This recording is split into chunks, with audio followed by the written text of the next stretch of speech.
நல்ல விவரம் உள்ள பாஸ்டர் சித்தத்துக்கு நேரத்தான் நடத்துவார். நீ யாரா இருந்தாலும் சரி, பிரைஸ் லார்ட் பிரதர்.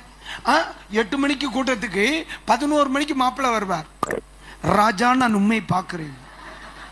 உடனே தோத்தர், வாங்க பிரதர், நீங்க தான் செக்ரட்டரியா, நீங்க தான் ட்ரெஸராரா, கேரு முட்டங்கால விடணும். பாடுவா, சித்தம் செய்யவை.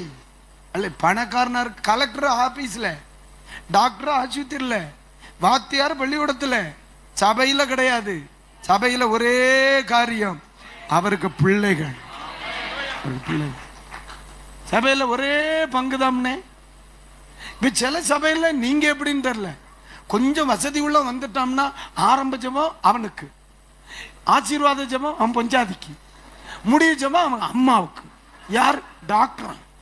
நான் ஆசமா போனவன் இவன் இல்லை, இவன் கொடுக்கிறவன சொன்னேன். நான் சொல்ல புரியுதா இல்லையா? கொஞ்சம் ஒரு பஞ்சாயத்துல வேலை உள்ள ஒருத்தன் வந்துட்டா போதும். இதாமனே முதல்ல அவனை கக்கூசுகளை விடணும் டாக்டரை. அதுதான் தாழ்மை. ஆமா, நாங்கெல்லாம் அப்படித்தான் வளர்ந்தோம். நாங்க வளர்ந்த சபைகள்ல எங்களை முதல்ல கக்கூசு தான் கழுவி விடுவாங்க.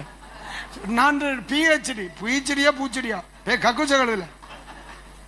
ஏன்? அதான் பரலோகத்து போனோம்னா அங்கதான். சித்தம் செய்கிறவனுக்கு தான் சொர்க்கம், சத்தம் எடுக்கிறவனுக்கு அல்ல. அக்கா நல்லா இருக்கியா? கைகளை உயர்த்தி வரலேலூயா. நான் யார் தெரியுமா? தெரியுமே. என்ன போய் சொல்லலாமா? நான் யார் தெரியுமா? தெரியுமே. யாரு? அந்தி கிறிஸ்து. நீ தேவ பிள்ளையா இருந்திருந்தா ஒரு தேவ மனுஷன் சொல்லுகிற வார்த்தைக்கு அடுத்த வார்த்தை நீ சொல்ல வச்சிருக்க மாட்டேன். ஆசிரியா சொல்லிட்டாங்க, அவ்வளவுதான். என் ஆவிக்குரிய தகப்பன் சொன்னார், முடிஞ்சு. என்னை நடத்துகிற தேவ மனுஷன் சொன்னார், அவ்வளவுதான். என் ஆத்துமாவுக்காக உத்தரவாதம் பண்ணுகிற என் தாய் சொல்லிச்சு, அவ்வளவுதான். பாஸ்டர்மா சொன்னாங்க, அவ்வளவுதான். எங்க அம்மா சொல்லிச்சு, இதை செய்யுங்கன்ட்டு. அம்மா சொன்னா சரியா தான் இருக்கும்.